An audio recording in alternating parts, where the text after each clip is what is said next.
Señor Dios nuestro, Rey del universo, porque en tu infinita misericordia, Señor, nos permites estar aquí. Ahora, Señor, delante de ti te suplicamos perdones todas nuestras faltas, nuestros pecados. Finalmente, que nosotros podamos ver tu gloria, podamos escuchar la voz de tu Espíritu, podamos, en una respuesta de fe, Señor, doblegar nuestra rodilla delante de ti. Ahora, Señor, te suplicamos que tu Espíritu hable en nuestros corazones de una forma tal, Señor, que no quede otra cosa más que rendirnos, Señor, en tu presencia, Señor, a tu majestad. Te damos gracias en el nombre de nuestro Señor Jesucristo. Bueno, hermanos, empezamos ya comenzando una nueva serie de estudios alrededor de la epístola de Pablo a los Filipenses.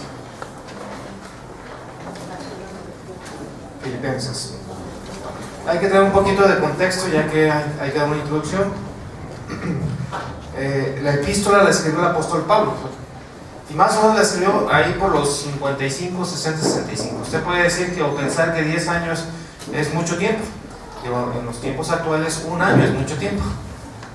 Digo, un año la diferencia entre estar obsoleto con un teléfono celular o no estar obsoleto con un teléfono celular.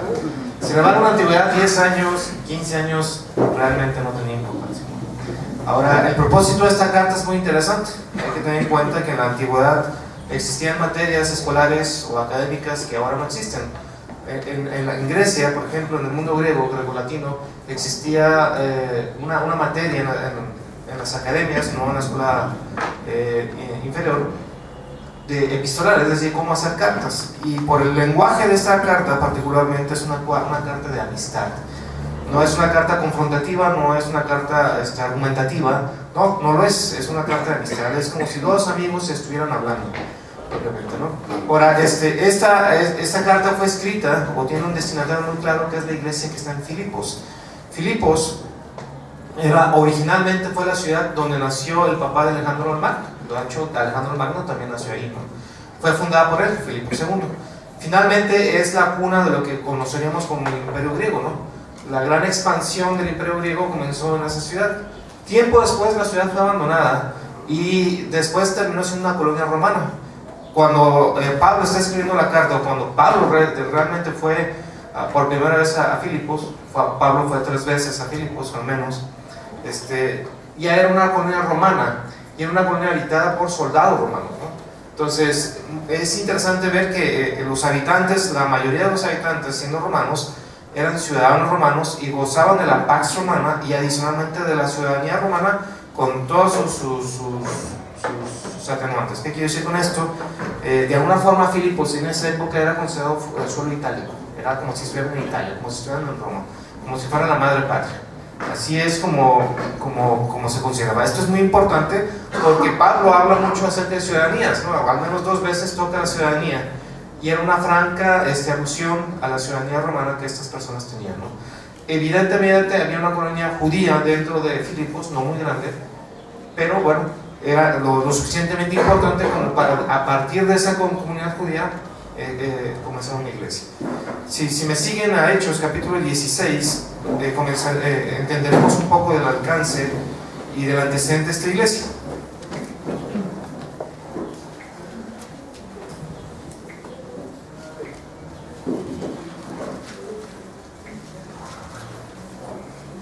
El versículo 6 dice, bueno, un poco de contexto previo, los 5 primeros versículos habla acerca de Pablo que intentó ir a ciertas ciudades, pero que el Espíritu Santo lo retuvo. Sin embargo, en el versículo 6 dice, y atravesando Frigia y la provincia de Galacia, les fue prohibido por el Espíritu hablar la palabra en Asia. Y cuando llegaron a Misia, intentaron ir a Bitinia, pero el Espíritu no se lo permitió. Y pasando hasta Misia, descendieron a Troas, y se les mostró a Pablo una visión de noche. Un varón macedonio, la provincia donde está Filipo es Macedonia, estaba en pie rogándole y diciéndole, pasa Macedonia y ayúdanos. Cuando vio la visión, enseguida procuramos partir hacia Macedonia, dando por hecho que Dios nos llamaba para que anunciásemos el Evangelio. Y después comienza el versículo 11, cómo es que comienzan a llegar a Macedonia. Dice que finalmente ellos llegaron a Macedonia, había una pequeña comunidad judía, fueron donde estaban las mujeres, donde normalmente se hacía la oración, comenzaron a hablar el Evangelio, y hubo una persona que el Señor tocó su corazón. Literalmente dice que nuestro Señor Jesucristo movió su corazón hacia ¿qué? Escuchar el Evangelio. Ahora, ¿quién es esa persona? Lidia, ¿sí? Lidia, ella, ¿por qué sabemos que era judía? Porque se dedicaba a vender púrpura. Ahora, púrpura es la tinta, ciertamente, la tintilla que se usaba para teñir las capas reales. Bueno, pero no era el caso porque Macedonia no era una ciudad real. Sin embargo, esa misma tintilla sirve para decorar los mantos de oración judíos, los talets, ¿sí? Entonces, Lidia se dedicaba a hacer eso, ¿sí? Azul púrpura, ¿no? Entonces, Pablo entra con ella, habla con el Evangelio, ella se convierte y al parecer también toda su casa. Entonces van con ella, ¿no? Y además en esta misma situación dice que continuamente estaban pasando y había una muchacha que tenía un espíritu de adivinación.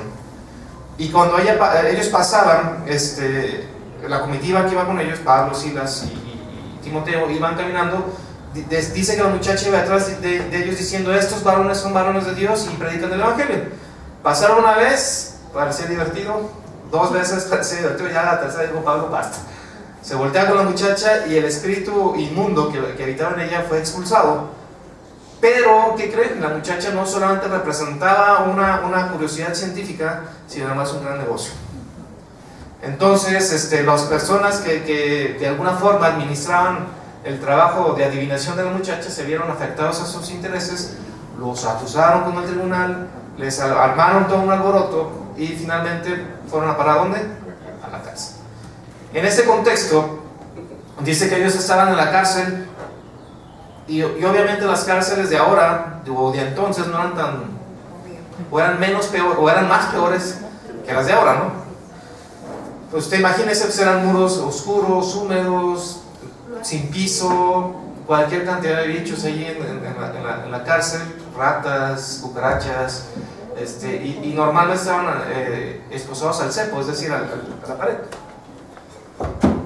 Y así estaban, ¿no? Oscuras, sin luz, o sea, cualquier cantidad de peste había ahí, ¿no? ¿Usted cómo estaría?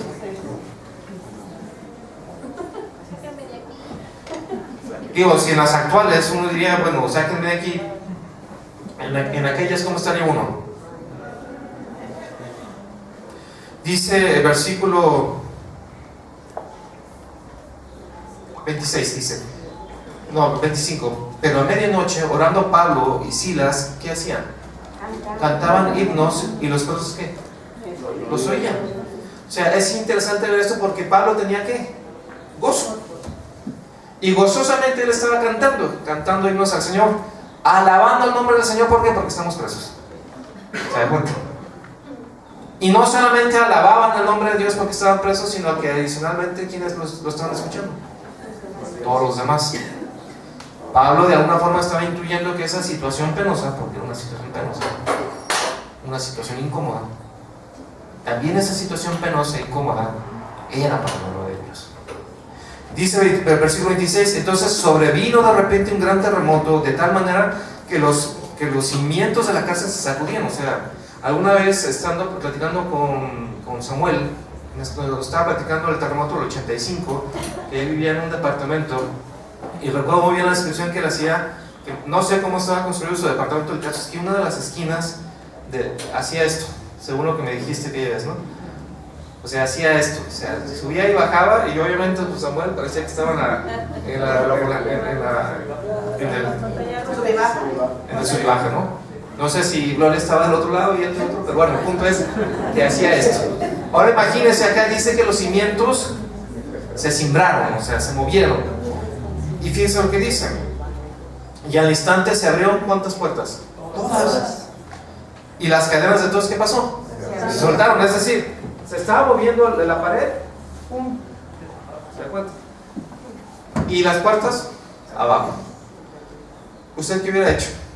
Esta es la voluntad de Dios. Corre, porque ahora estás libre, ¿no? Si no, es lo que normalmente hubiéramos hecho. Y gracias, Señor, por mandar el terremoto. Sin embargo, fíjense lo que dice el versículo 27. Despertando el carcelero y viendo abiertas las puertas de la cárcel, sacó la espada y se iba ¿a qué? A matar. pensando que los presos habían huido. ¿Por qué se iba a matar? Si no fue culpa suya.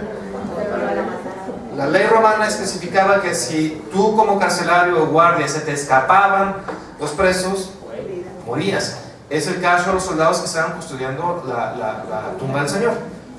La piedra fue movida, había un sello romano, los soldados iban a ¿qué? A ser muertos. Ese es el punto, ¿no? Bueno, en este caso dice el carcelero, bueno, de todo no me voy a morir, prefiero morirme por mi mano a que venga un verdugo y me mate, ¿no? Sin embargo, fíjense lo que dice. Mas Pablo, versículo 28, clamó a gran voz diciendo: no te hagas ningún mal, porque pues todos estamos ¿dónde? Aquí. ¿Intentó soltarse Pablo? No. ¿Por qué? Porque él sabía que aún el terremoto era la gloria de Dios. ¿Se da cuenta?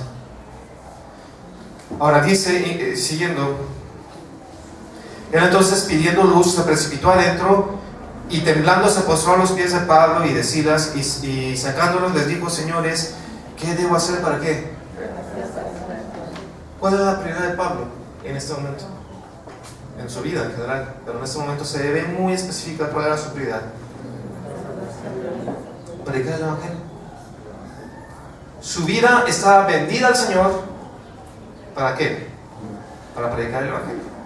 El interés de la vida de Pablo era ¿qué? Difundir el Evangelio, compartir el Evangelio. Y él sabía que el Señor usaba cualquier circunstancia en su vida para predicar el Evangelio.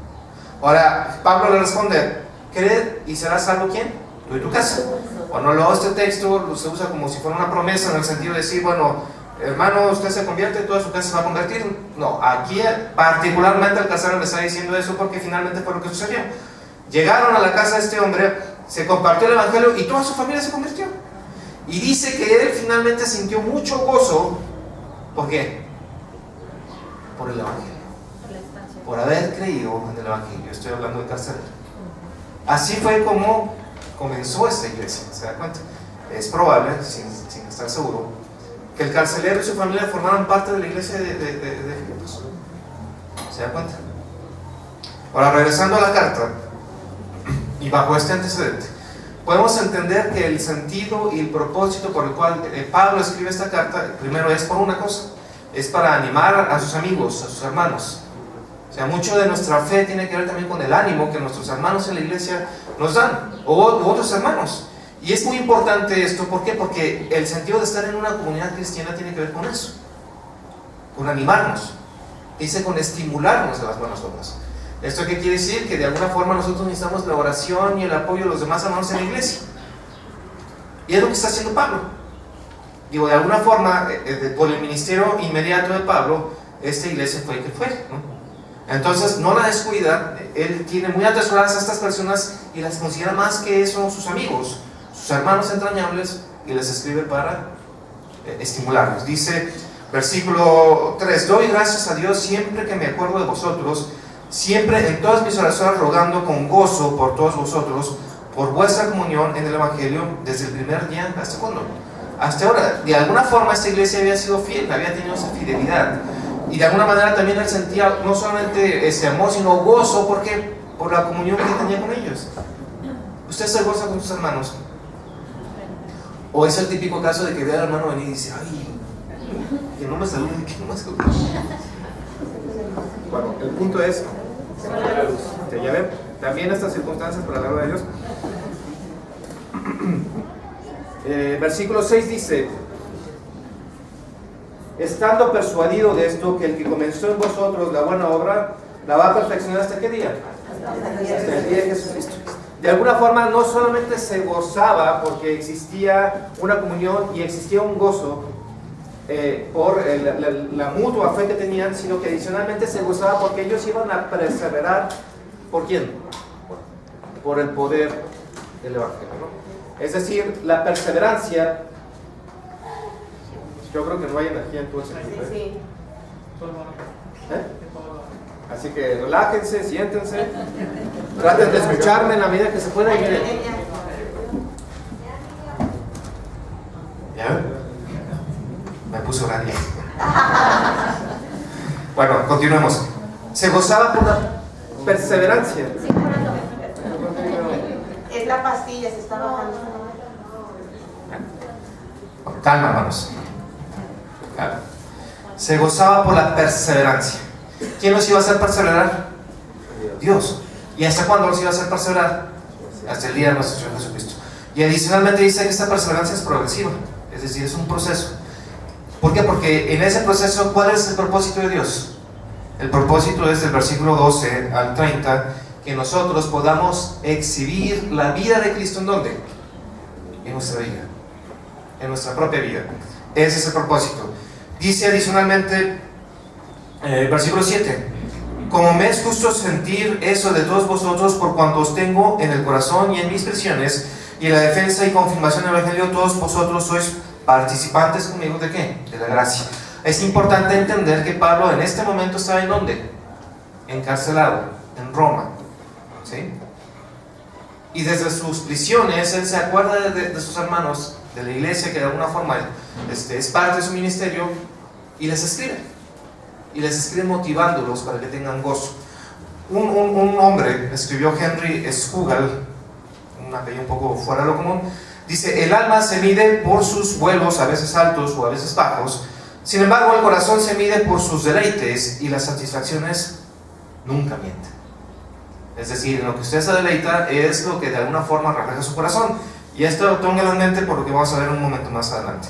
Dice, versículo 9, y esto pido en oración, que vuestro amor abunde aún más y más en ciencia y en todo conocimiento, para que aprobéis lo mejor, a fin de que seáis sinceros e irreprensibles para el día de Cristo, llenos de frutos de justicia que son por medio de Jesucristo, para la gloria y alabanza de Dios. Aquí él tiene una oración muy particular, y esta oración es de que abunde ¿qué? El amor. ¿Y el amor en qué? En el conocimiento de nuestros Dios. Es decir, nosotros tenemos gozo y tenemos certidumbre porque conocemos a nuestro Señor, ¿no? Y ese conocimiento es producto de ¿qué? De la fe. O sea, nosotros no podemos conocer a Dios si Dios no fuera a manifestarse, no se hubiese manifestado el primero. Es decir, nuestra fe es una respuesta a la manifestación de Dios. Y esa respuesta a la manifestación a Dios produce más fe. Y esa más fe que produce amor. Es decir, entre más conozco a Dios, más lo amo. Más lo amo. Ahora, pasando a materia, versículo 12 dice: quiero que sepáis, hermanos, que las cosas que me han sucedido han remudado más bien para el progreso del Evangelio. Ahora, ¿qué le había sucedido en su primera visita? Estuvo en la cárcel. Y no solamente estuvo en la cárcel, sino que además él se sujetó a la autoridad del carcelero. Su causa era injusta o justa. Pues francamente era una injusticia, porque él no hizo nada que estuviera penado en la ley romana, y tan es así que el día siguiente lo soltaron, ¿no? Ahora, él pudo haber pensado que el sentido del terremoto pues era una respuesta a alguna oración que él hubiera hecho para su liberación. Sin embargo, él quiso. Se sujetó a la autoridad del carcelero, aunque esta fuera injusta. ¿Pensando en qué? Pensando en que él era ministro del Evangelio. Pensando en que el nombre de Dios iba a ser glorificado a través de esa situación. Pensando de alguna forma que la vida de él no tenía sentido si no la vivía en Cristo. ¿Se dan cuenta? Y muchas veces nosotros, los aquí presentes, el aquí presente, tendemos a desesperarnos. ¿Por qué? Porque consideramos nuestra vida muy nuestra, ¿no? Y decimos: ¿por qué me pasan a mí estas cosas? Como si yo tuviera algún certificado de excepción. ¿Por qué a mí sí y al vecino que ni tan siquiera va a la iglesia? Es más, ni a la católica le pasa eso. ¿Por qué a mí me pasan todas estas cosas? ¿Por qué estoy enfermo? ¿Por qué no tengo trabajo? ¿Por qué mis hijos, pues de plano no son ciudadanos ejemplares? ¿Por qué me va mal en la escuela? Y aquí de alguna forma Pablo lo que está diciendo es no quejándose, sino dándole prioridad a Dios en su vida, la total prioridad a Dios en su vida. Y él dice que todas las cosas que le han sucedido han redundado ¿para qué? para el Evangelio. ¿Y eso a él qué le produce? Gozo. Le produce gozo. Ahora, es importante ver algo acerca del gozo, hermanos. Normalmente hay dos fuentes para el gozo. Una proviene de Dios, y otra proviene de lo que usted da. Cualquier otra actividad fuera de Dios, cualquier otra cosa fuera de Dios. Dice Jeremías capítulo 2, lo voy a leer, versículo 13. Jeremías capítulo 2, versículo 13.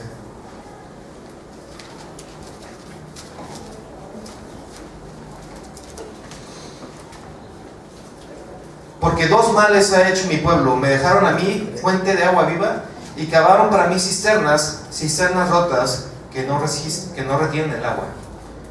Aquí recordarán que alguna vez, hace como 2 años vimos, o el año pasado fue, no hace 2 años, ¿verdad? Si vimos a Jeremías, ¿no? El año pasado. Vimos al profeta Jeremías como él de alguna forma estaba, antes de que fuera expulsado el pueblo, antes de que llegaran a la parte de Judá, él estaba predicando que el arrepentimiento propiamente, ¿no? Y de alguna forma Dios estaba quejando de que los demás pueblos no dejaban a sus dioses, pero este pueblo lo había dejado. Y él en esa misma línea de pensamiento dice: dos cosas han hecho mal este pueblo. Uno, me han dejado a mí fuente de agua viva, y además han cavado para sí cisternas que no retienen el agua, rotas. Cuando habla de fuente de agua viva, cuando en la Biblia se menciona el agua o fuente o una corriente de agua, de alguna forma es una referencia al Espíritu Santo. Y él dice que la fuente del Espíritu Santo que Dios nos ha puesto en nuestro corazón no se termina, fluye continuamente. Dice: de su interior correrán ríos de agua viva. Y ese Espíritu produce en nosotros ¿qué? Gozo. Gozo. Ahora, esta es una fuente de gozo. Y se da cuenta que la fuente de gozo que Dios provee es incircunstancial, es decir, está por encima de la circunstancia, o no está sujeto a ellas. Es decir, el gozo que proviene de Dios es un gozo que está presente cuando faltan sus parientes, cuando se mueren sus hijos, cuando se mueren sus padres, cuando se muere la esposa, cuando usted está enfermo, cuando está en crisis, cuando las cosas no salen bien. Esa fuente de gozo proviene ¿de dónde? De Dios.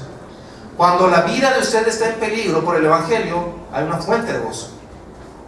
Cuando usted obedece al Señor y su amor por el Señor crece aún más, hay una fuente de gozo. Pero Dios dice que también el pueblo de Israel se procuró para sí mismo otra fuente de gozo, de propósito, de llenura. Y esa fuente de gozo la acabaron ellos. ¿Y cuál puede ser? Su profesión, su trabajo, su dinero, su casa, su preparación personal, su realización personal, el novio, la novia, el esposo, la esposa, el sexo, la codicia. Por eso decía: ¿cuál es la fuente de su deleite? ¿En qué se deleita su corazón? Si nosotros nos deleitamos en la persona de Dios, en lo que Dios es, por lo que Dios es, y Él es la fuente de nuestro gozo, nuestro gozo tendrá esas características. Está por encima de las circunstancias y está basado en una persona que es eterna, que es la persona de Dios. De no ser así, entonces nosotros procuramos nuestro propio gozo a partir de las cosas que nos deleitan. ¿En qué se deleita su corazón? En lo que usted haya construido que se deleite su corazón. Dios dice que usted ha cavado una cisterna que está rota, y que finalmente el gozo que usted tiene en ciertas cosas es perecedero. Y cuando las circunstancias cambien, ese gozo, ¿qué va a pasar? ¿Qué pasa cuando yo estoy muy sujeto a mis hijos? Y mis hijos son la razón de mi vida, pero mis hijos se van. ¿Dónde queda el gozo? ¿Dónde queda el orgullo que yo tenía por ellos? ¿Qué sucede cuando mi deleite y todo mi gozo estaba en el dinero que yo amasé con tanto trabajo, con la honestidad de mi trabajo, y llegan y me lo quitan? ¿Dónde quedó el gozo? ¿Dónde quedó el deleite? ¿O qué tal si mi deleite está en esa novia que yo siempre quise? y ella me deja. ¿Dónde está el deleite? ¿Dónde está el gozo? ¿Y dónde está el deleite? ¿Y dónde está el gozo de aquellas personas? Tantos y tantos que dice Hebreos capítulo 11, que dieron su vida en pos de un nombre excelente como el nombre de Dios, y morían abrazados de alguna manera en el circo romano, llenos de gozo. ¿Dónde está mal la ecuación ahí? Si ellos en la tribulación pueden tener gozo, algo están haciendo diferente a lo que normalmente yo estoy haciendo, porque yo me lleno de satisfactores mundanos, temporales, carnales, y mi gozo es efímero. Por eso Pablo les está diciendo en Filipenses, versículo 21, porque para mí el vivir es Cristo y el morir es ganancia. De alguna forma, Pablo dice que su vida es ¿quién? Es Cristo. O sea, él está definido por la persona de Cristo. Si nosotros somos cristianos, por definición, nuestra vida debe estar definida ¿por quién? Por Cristo. ¿Cómo está definida su vida? ¿Cómo está definida mi propia vida? ¿Cómo nos ven en la calle? Ahora, no solamente dice eso, dice, versículo 27, solamente que os comportéis como es ¿quién?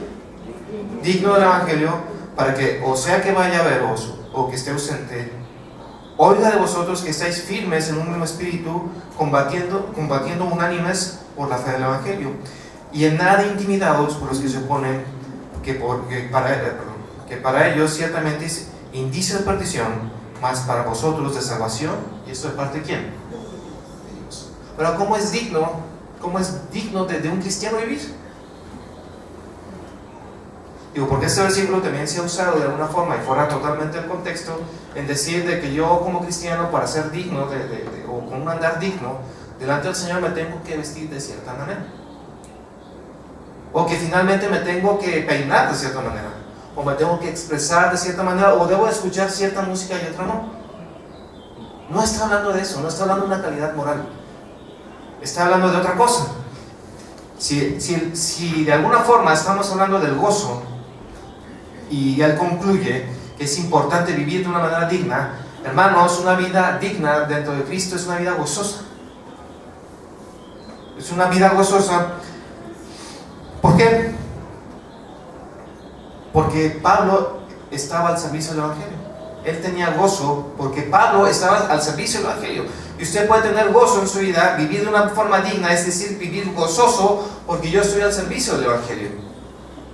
¿Usted está al servicio del Evangelio? Todos los actos que usted hace de alguna forma redundan en que el Evangelio es predicado. Cuando usted está en la oficina, su comportamiento alrededor de sus compañeros de trabajo es digno porque usted está gozoso, porque está al servicio del Evangelio. ¿Es así? ¿Mi vida está definida de esa manera? ¿Con mis vecinos es de la misma manera? Yo pongo la otra mejilla con mi vecino sabiendo que eso va a redundar en que el Evangelio va a estar predicando, y lo hago con gozo. Yo en mi familia, con mis hijos, con mi esposo o con mi esposa, vivo gozoso sabiendo que soy un ministro del Evangelio. Eso es vivir dignamente, porque estamos al servicio del Evangelio. O finalmente también el gozo porque mi vida es un libro abierto. Nuestra vida es un libro abierto. La vida de Pablo era un libro abierto, finalmente. La vida de los colosenses era un libro abierto, de los filipenses. Nuestra vida es un libro abierto o tiene muchas páginas grises o páginas que no queremos que la gente vea. ¿Hay gozo en esa transparencia en nuestra vida? Finalmente también, bueno, continuamos, dice también que el gozo es una vida digna porque yo tengo gozo, porque mi vida, porque los hermanos oran y apoyan mi vida. En este caso Pablo estaba orando y apoyándolos y decía que ellos tuvieran el gozo no solamente en las circunstancias de Pablo, sino en lo que Dios estaba haciendo con ellos, porque Él los va a preservar hasta el día de nuestro Señor Jesucristo. En la iglesia tenemos gozo porque los hermanos oramos unos por otros, porque nos apoyamos unos por otros, porque si falta uno, hermano, ¿por qué faltó?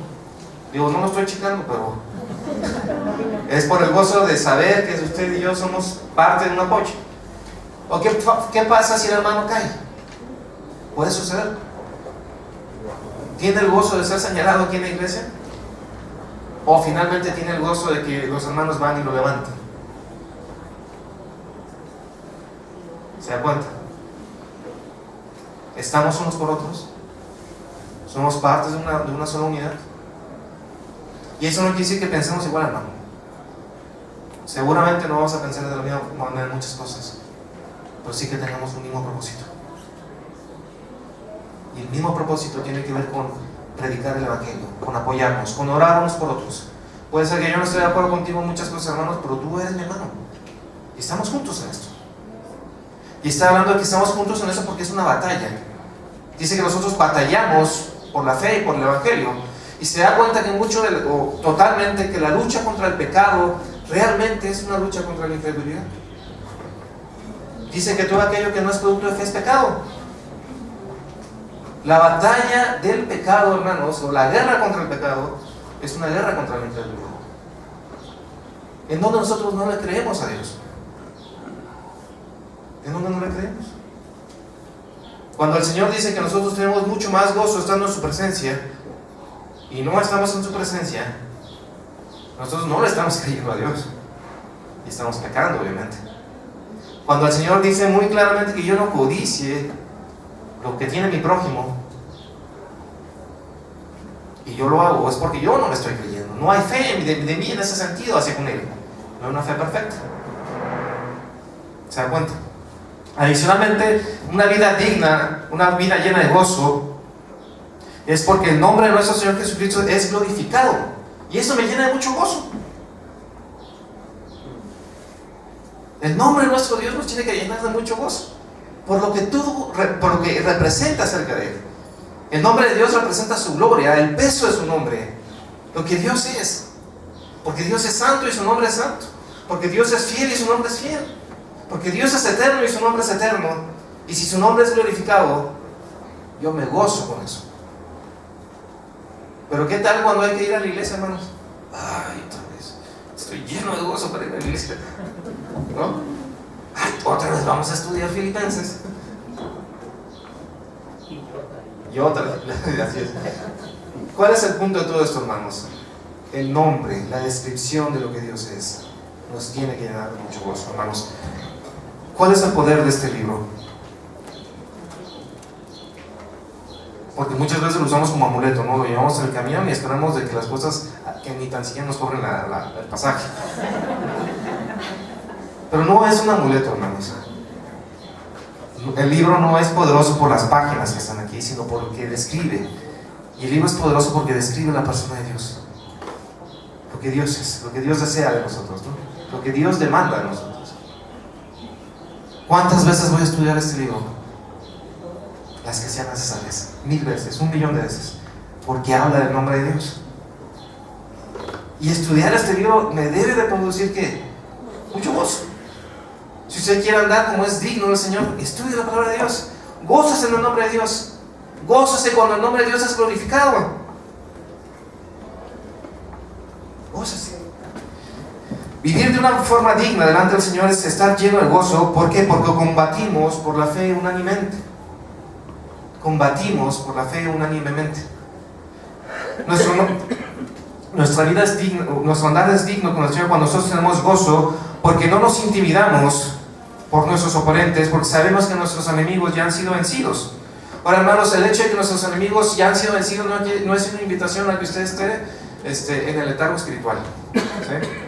De vacaciones espirituales, dicho de otra manera, ¿sí? ¿Qué queremos decir con esto? Hermano, la devoción para nuestro Señor es diaria, continua. Buscar su rostro, buscar su nombre, buscarlo, su voluntad es un día. Y eso nos llena de gozo. Porque a lo mejor el Señor puede que a nosotros nos demande algo muy importante. Y lo tendremos que hacer. Cueste lo que cueste. Y con mucho gozo.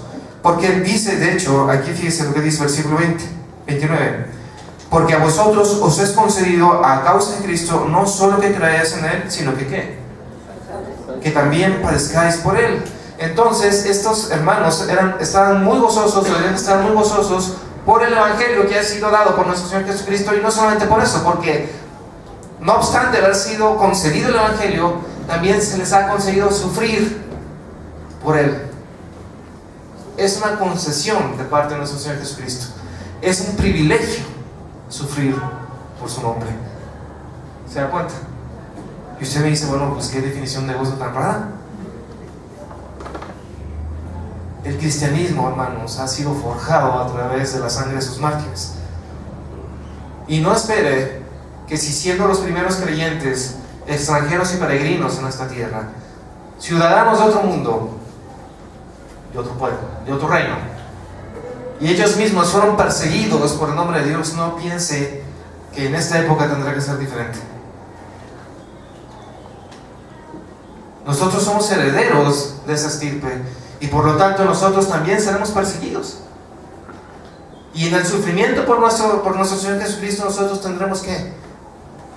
Gozo, porque es una concesión de parte de nuestro Señor. No solamente el que viváis por Él, sino también que suframos por Él.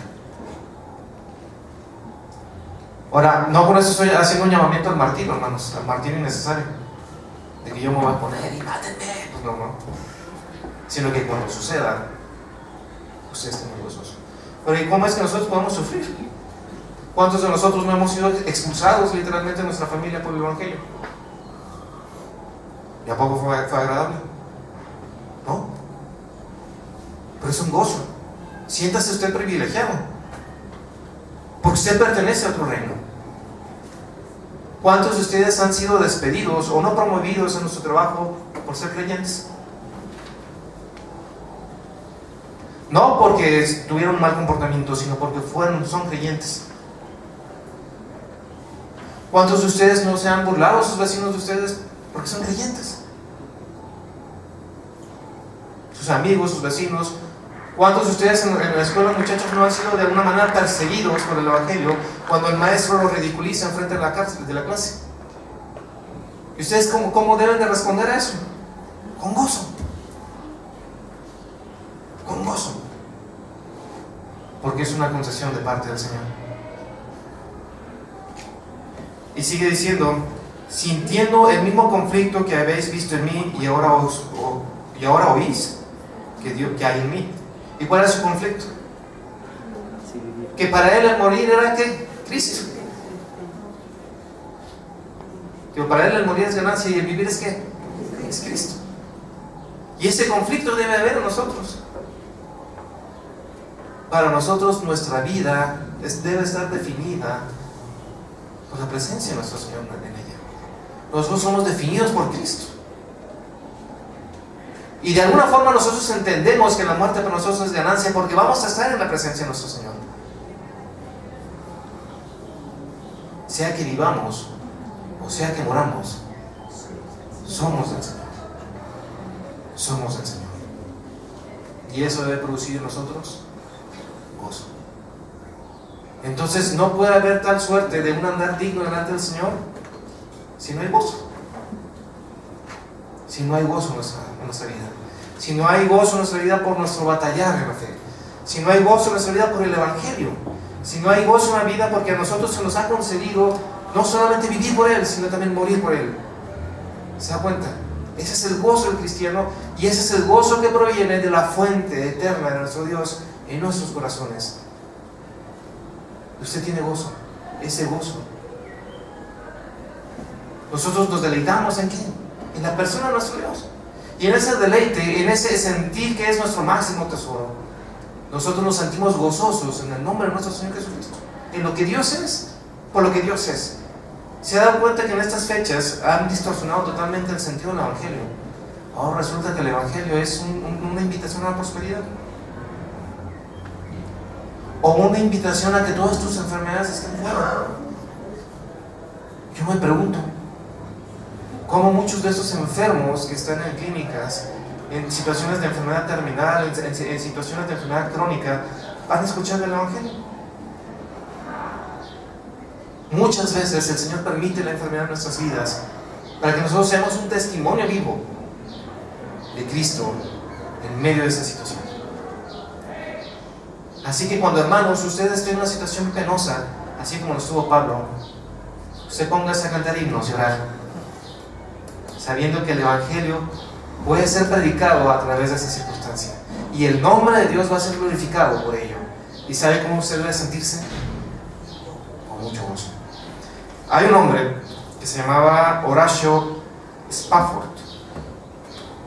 Bueno, el nombre está medio raro, pues, pero déjame contarle algo acerca de él. Él al final escribió unas palabras, un poema muy interesante. Y él tuvo un hijo varón, y este se murió. Él estamos hablando de la época de Moody, porque era amigo de Moody. Él vivía en Chicago, era abogado, tenía era un hombre muy bien, ¿cómo se dice?, de muchos recursos en ese momento. Sin embargo, su hijo mayor murió en una enfermedad. Él tuvo 5 hijos, 4 hijas, un hijo. Y el único hombre fallece en circunstancias penosas y lamentables. Tiempo después hubo un incendio en Chicago y arrasó con toda la ciudad. Y él perdió la mayor parte de sus bienes, pudo volver a reconstruir sus bienes. Y él después hizo amistad con Moody, se interesó en la segunda venida de nuestro Señor Jesucristo. Al final de sus días él se mudó a Jerusalén y ahí vivió. Pero él, pensando que le iba a ir mejor en Inglaterra, mandó primero a sus hijas y a su esposa a Inglaterra, y más o menos ahí por donde está ahora Canadá, Terranova, se hundió el barco. Chocó con otro barco, se hundió, y el barco se hundió en 14 minutos. La mayor parte de los ocupantes murieron las 4 hijas de este hombre. Su esposa sobrevivió, y su esposa de alguna forma fue rescatada y llevada a Irlanda, y desde Irlanda le manda un mensaje y le dice: estoy bien, tengo paz, gloria a Dios. Él, a escuchar esto, obviamente su corazón se quebranta delante del Señor, hinca delante del Señor y ora. Baja a su despacho y comienza a escribir un poema.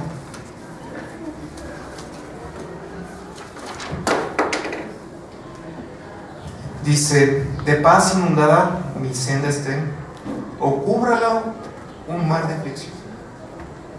Cualquiera que sea mi suerte, diré: estoy bien, tengo paz, gloria a Dios. Dice: ya venga la prueba o me tiente Satán, no mengua mi fe ni mi amor, pues Cristo comprende mis luchas, mi afán, y su sangre obrará en mi favor. Feliz yo me siento al saber que Jesús libróme de yugo opresor, quitó mi pecado, clavólo en la cruz. Gloria demos al buen Salvador. Y finalmente la fe tornaráse en feliz realidad. Al irse la niebla veloz, desciende Jesús con su gran majestad. Aleluya, estoy bien con mi Dios. Y el coro que ustedes conocen ampliamente dice: estoy bien, gloria a Dios, tengo paz en mi ser. Gloria a Dios.